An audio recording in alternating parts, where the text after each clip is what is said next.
दिव्य ज्योति दर्शन। उनकी महती कृपा से मैंने रांची जागृति, लेक गार्डन इत्यादि स्थानों में कई बार दिव्य ज्योति दर्शन के दुर्लभ अनुभव प्राप्त किया है। एक बार उन्होंने डेमोन्स्ट्रेशन के दौरान दिव्य ज्योति दर्शन की अनुभूति कराई थी। तब उन्होंने बताया था कि ब्रह्म ज्योति स्वरूप सत्ता है। ज्योति दर्शन का ही अर्थ ब्रह्म दर्शन होता है। कई बार ज्योति दर्शन के अवसर पर साधक को विभिन्न प्रकार की दिव्य सुगंध की अनुभूति भी होती है। इस दिव्य सुगंध की अनुभूति का तात्पर्य यही है कि वहाँ परमात्मा सशरीर उपस्थित होकर अपनी दिव्य सुगंध के द्वारा अपनी उपस्थिति की अनुभूति करा रहे हैं। एक बार पूज्य बाबा जनरल दर्शन के लिए रांची जागृति पधारे हुए थे। जनरल दर्शन के पश्चात उन्होंने मुझे अपने सामने आकर बैठने का आदेश दिया। उनके आदेशानुसार मैं उनके सामने जाकर मेरुदंड को सीधा करके पद्मासन में बैठ गया। तत्पश्चात उन्होंने अपनी छड़ी से मेरी त्रिकुटी को स्पर्श करके मन को आज्ञा चक्र में एकाग्र करने का आदेश दिया। उनकी इच्छा मात्र से ही मेरा मन आज्ञा चक्र में पूर्ण रूपेण एकाग्र हो गया। कुछ क्षण पश्चात मुझे आज्ञा चक्र के चारों ओर शुभ्र ज्योति का दर्शन होने लगा। इस शुभ्र ज्योति के दर्शन मात्र से ही मेरे शरीर के अणु परमाणु रोमांचित होने लगे तथा मैं एक दिव्य आनंद की अनुभूति करने लगा। इससे मैं परमात्मा के भाव में विभोर होकर समाधि में चला गया। डेमोन्स्ट्रेशन के बाद पूज्य बाबा ने कहा कि इन्होंने शुभ्र ज्योति के रूप में ब्रह्म के दर्शन किया है, क्योंकि ब्रह्म ज्योति स्वरूप सत्ता है। इस तरह की दिव्य अनुभूति साधक अपनी प्रचेष्टा से कभी प्राप्त नहीं कर सकता है। यदि गुरु अपनी कृपा द्वारा किसी को इस अवस्था में प्रतिष्ठित करना चाहे, तभी उन्हें ऐसी अनुभूतियाँ प्राप्त होती है।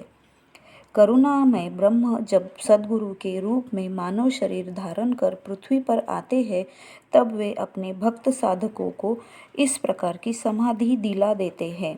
किंतु जब वे मानव तन धरकर इस धराधाम में नहीं रहते हैं, तब वे विभिन्न गुरुओं के माध्यम से ऐसी अनुभूतियों का अनुभव कराते हैं। मैंने प्रायः ही ऐसा अनुभव किया है कि प्रत्येक दिव्य अनुभूति के पश्चात मेरा मन समाधि में चला जाता था।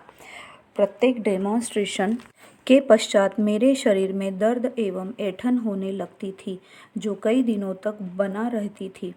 ऐसा लगता था कि मेरा शरीर साथ नहीं दे रहा है, फट पड़ेगा।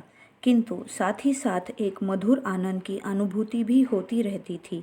इस प्रकार मेरी मानसिक स्थिति एवं शारीरिक अवस्था एक दूसरे के विपरीत हो जाती थी, अर्थात मानसिक आनंद की अनुभूति एवं शारीरिक कष्टप्रद अवस्था। मैंने यह भी अनुभव किया कि परम पूज्य बाबा अपनी आध्यात्मिक शक्ति, अहेतुकी कृपा एवं करुणा से मेरे मन को सूक्ष्म एवं विस्तारित करके परमानंद की अनुभूति करा देते थे। किंतु मेरा शरीर मेरे मन के उस विस्तार के साथ सामंजस्य नहीं रख पाता था। इसीलिए मेरे शरीर में दर्द एवं ऐंठन का आभास होता था।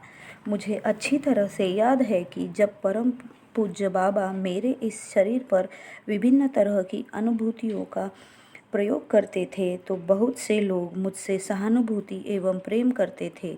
लेकिन कुछ साधकों के मन में सात्विक ईर्ष्या होने लगती थी कि बाबा इसके शरीर पर ही क्यों डेमोन्स्ट्रेशन देते हैं, मेरे शरीर पर क्यों नहीं। एक दिन पूज्य बाबा इस तरह की ईर्ष्या करने वाले व्यक्ति की तरफ इशारा करते हुए बोले कि तुम्हारा शरीर एवं मन अभी इस डेमोन्स्ट्रेशन के लिए ठीक से तैयार नहीं है, इसलिए तुम्हारे शरीर को इससे क्षति भी हो सकती है। इस तरह के आध्यात्मिक प्रदर्शन के लिए एकदम शुद्ध शारीरिक एवं मानसिक आधार होना चाहिए। अगर शरीर की नस नाड़ियाँ और मन सूक्ष्म न हो तो साधक को हानि हो सकती है तथा वह अनुभूति को ठीक से ग्रहण नहीं भी कर सकता है।